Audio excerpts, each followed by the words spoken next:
नमस्कार दोस्तों। 24 फरवरी 2022 को जब रसिया के द्वारा यूक्रेन पे इन्वेजन किया जाता है, उसके जस्ट बाद US and European union and उनके जितनी भी फ्रेंडली नेशन कंट्रीज थे, उनके द्वारा रसिया पे सैंक्शन लगाया जाता है। एंड उस सैंक्शन के बाद रसिया की currency day by day downfall होने लगती है एंड रसिया आइसोलेटेड वे में शिफ्ट होना स्टार्ट हो जाता है। रसिया की जो इकोनॉमी है डे बाई डे डाउनफॉल होने लगती है एंड इन्फ्लेशन रेट काफ़ी ज़्यादा हाई लेवल पे पहुंचने लगता है। जितनी भी यूरोप की या फिर अमेरिकन फ्रेंडली नेशन की कंपनीज थी रसिया में काम करती थी, उन्होंने रसिया में वर्क करना बंद कर दिया था एंड जितनी भी उनकी ऑफिसेज थी वो सारे क्लोज हो चुकी थी। इसकी वजह से रसिया में काफ़ी ज़्यादा तेज़ी से इन्फ्लेशन बढ़ता है एंड लोगों को वहाँ पे काफ़ी ज़्यादा प्रॉब्लम फेस करनी पड़ती है। रशियन प्रेसिडेंट के द्वारा अपनी इकोनॉमी को स्टेबल रखने के लिए एंड इन्फ्लेशन को कंट्रोल करने के लिए कंट्रीज को जो रसिया के काफ़ी ज़्यादा फ्रेंडली नेशन है, उनको ऑफर दिया जाता है कि वो उनसे ट्रेड करे। जैसे इंडिया को ऑफर दिया जाता है कि रसिया इंडिया को काफ़ी ज़्यादा लो अमाउंट में क्रूड ऑयल प्रोवाइड करेगा। इससे क्या होगा कि इंडिया भी काफ़ी ज़्यादा हाई अमाउंट में रसिया से ऑयल खरीद सकता है। तो जब ये ऑफर रसिया के द्वारा इंडिया को प्रोवाइड किया गया, तो इंडिया ने रसिया से ऑयल इंपोर्ट करना स्टार्ट कर दिया। इस पे अमेरिका का काफ़ी ज़्यादा तीखा प्रभाव आया था एंड इंडिया को वार्निंग दी गई थी कि अगर रसिया से इंडिया ऑयल खरीदता है, तो उसको यूएस का सैंक्शन का सामना करना पड़ सकता है। इस पे इंडिया ने अपना स्टांस रखा था एंड इंडिया ने बताया था कि इंडिया का जो पोजीशन है, वो काफ़ी ज़्यादा हाई मतलब ज़्यादा अमाउंट में ऑयल इंपोर्ट करता है, जिसकी वजह से मिडिल ईस्ट में जो डिमांड है ऑयल की, वो काफ़ी ज़्यादा हाई लेवल पर रहती है। उससे क्या होता है कि ऑयल के प्राइस में चेंजेस आते रहते हैं एंड ऑयल के प्राइस काफ़ी ज़्यादा हाई लेवल पर पहुंच जाते हैं। अगर इंडिया रसिया से शिफ्ट हो जाता है, तो जो मिडिल ईस्ट की डिमांड है वो भी कम हो जाएंगे एंड इंडिया जो है, अभी उसकी रिक्वायरमेंट ये है कि इंडिया चीप ऑयल कर दे, जिसके उसकी इकोनॉमी काफ़ी ज़्यादा स्टेबल रहे एंड इन्फ्लेशन को कंट्रोल कर सके। इस बात को यूएस भी मान लेता है एंड यूएस इंडिया पे सैंक्शन लगाने लगाने से खुद को रोक लेता है। जब यूएस इंडिया पे सैंक्शन नहीं लगाता है, तो इंडिया के बीच में काफ़ी ज़्यादा हाई लेवल पे करना स्टार्ट हो जाती है एंड इंडिया एक टाइम पे रसिया से काफ़ी ज़्यादा में ऑयल इंपोर्ट करने लगता है। एक टाइम पे रसिया इंडिया का टॉप सप्लायर ऑयल सप्लायर बन जाता है एंड एक टाइम पे 2023 में इंडिया रसिया से अपने रिक्वायरमेंट का 40% जो ऑयल है, वो रसिया से इंपोर्ट करता है।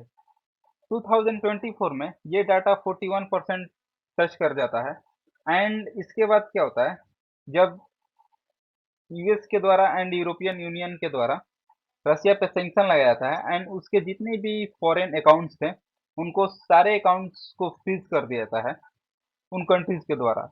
उसके बाद रसिया के लिए जो यूएस डॉलर है, वो काफ़ी ज़्यादा यूजलेस हो जाता है। तो रसिया अब डॉलर में ट्रेड नहीं कर सकता है।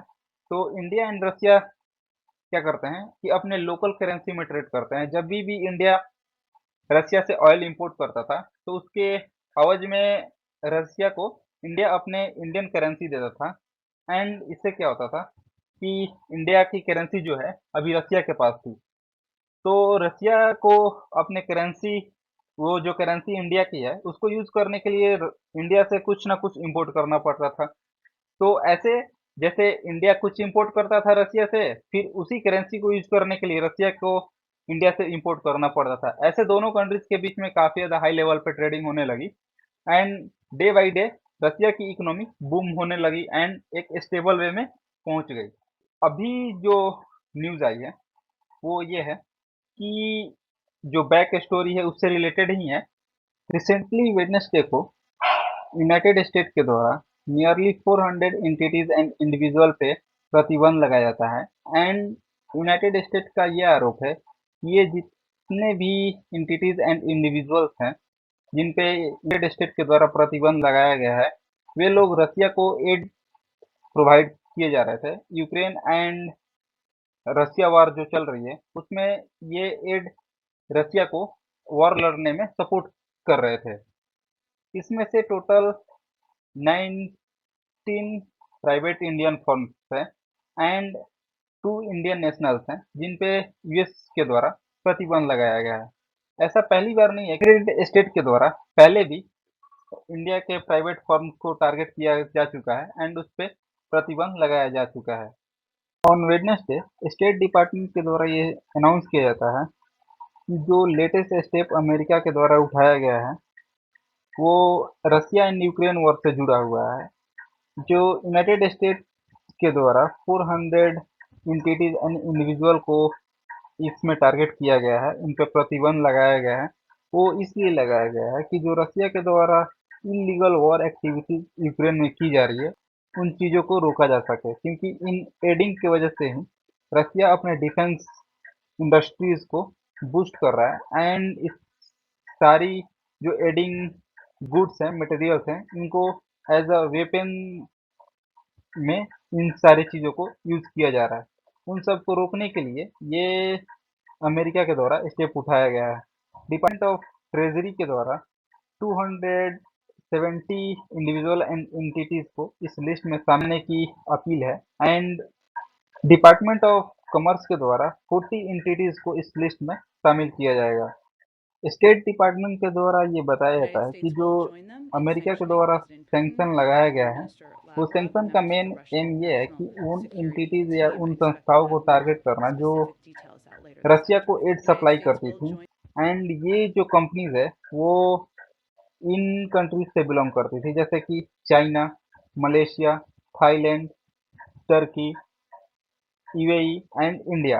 ये जो एडिंग करती थी ये काफ़ी ज़्यादा इम्पोर्टेंट गुड्स थे एंड ये जो आइटम्स थे ये ड्यूल यूज गुड्स थे। जो रसिया के डिफेंस सिस्टम है वो इन्हीं ड्यूल यूज गुड्स हैं उन पे डिपेंड करता है एंड ये जो ड्यूल यूज गुड्स हैं एक वेगेज के रोल में रसिया को रोल प्ले करते थे एंड इन्हीं ड्यूल यूज गुड्स का रसिया यूक्रेन वॉर में यूक्रेन के अगेंस्ट यूज करता था। US department of commerce bureau industry and security के द्वारा and European union, United kingdom and Japan की बात माने तो ये जो ड्यूल यूज गुड्स हैं उनमें micro system and computer numerical items and common high priorities list type के इक्विपमेंट शामिल है, जैसे सेमीकंडक्टर भी है। यूनाइटेड स्टेट के द्वारा ये बताया जाता है कि जो रसिया मिलिट्री इंडस्ट्री बेस है उसके जो सपोर्ट है उसको बाधित करने के लिए एंड जो क्रेमलिन की एबिलिटी है इंटरनेशनल फाइनेंशियल सिस्टम का दोहन करके रेवेन्यू जनरेट करने की, उसको रोकने के लिए अमेरिका के पास जितनी भी टूल्स होंगे उन सारे टूल्स का अमेरिका यूज करेगा। जो सारी एक्टिविटीज रसिया के द्वारा की जाती है उसको बाधित करने के लिए डिपार्टमेंट का जो मेन एम है वो ये है कि जो नेटवर्क एंड जो चैनल के थ्रू रसिया अपने टेक्नोलॉजी को अपग्रेड करता है एंड जो प्रोक्योर करता है उन सारे चैनल्स को ब्रेक करना है, थर्ड कंट्रीज की एंटिटीज से जुड़ी हुई होती हैं। यूनाइटेड स्टेट के द्वारा जो सैंक्शन लगाया गया है 2 इंडियन नेशनल्स पे उसमें विवेक कुमार मिश्रा एंड सुधीर कुमार हैं जो Delhi based aircraft spare parts company यानी एसएन एविएशन इंडिया के निर्देशक हैं। ये जो सैंक्शन लगाया गया है इसलिए लगाया गया है उन पे क्योंकि उनके द्वारा CHPL आइटम्स रसिया को शिपिंग किया जा रहा था एंड ये जो आइटम्स है ये यूएस ओरिजिन एयरक्राफ्ट पार्ट्स का आइटम्स है। के द्वारा पहले भी इंडिया के फार्म्स को टारगेट किया जा चुका है। इन 2023 जो SI2 माइक्रो सिस्टम एंटिटीज है उसको ब्लैक लिस्ट एंटिटीज में डाला गया था क्योंकि उसके द्वारा यूएस ओरिजिन इंटीग्रेटेड सर्किट रसिया को सप्लाई की गई थी एंड इस ट्रांसफर के बाद क्या हुआ था कि रसिया के द्वारा यूक्रेन पे इन्वेजन कर दिया गया था एंड इसके पास कोई लाइसेंस नहीं था इस कंपनी के पास इस चीज़ को ट्रांसफर करने के लिए। जून के महीने में यूएस एम्बेसडर के द्वारा ये बताया जाता है कि अगर इंडिया की कोई भी कंपनी ग्लोबल सैंक्शन लॉ को वायलेट करती है रसिया के खिलाफ जाके तो उसके जो कॉन्सिक्वेंस है उसको उस कंपनीज को फेस करना पड़ेगा एंड उस चीज़ से वो अवेयर उन कंपनीज को होना चाहिए।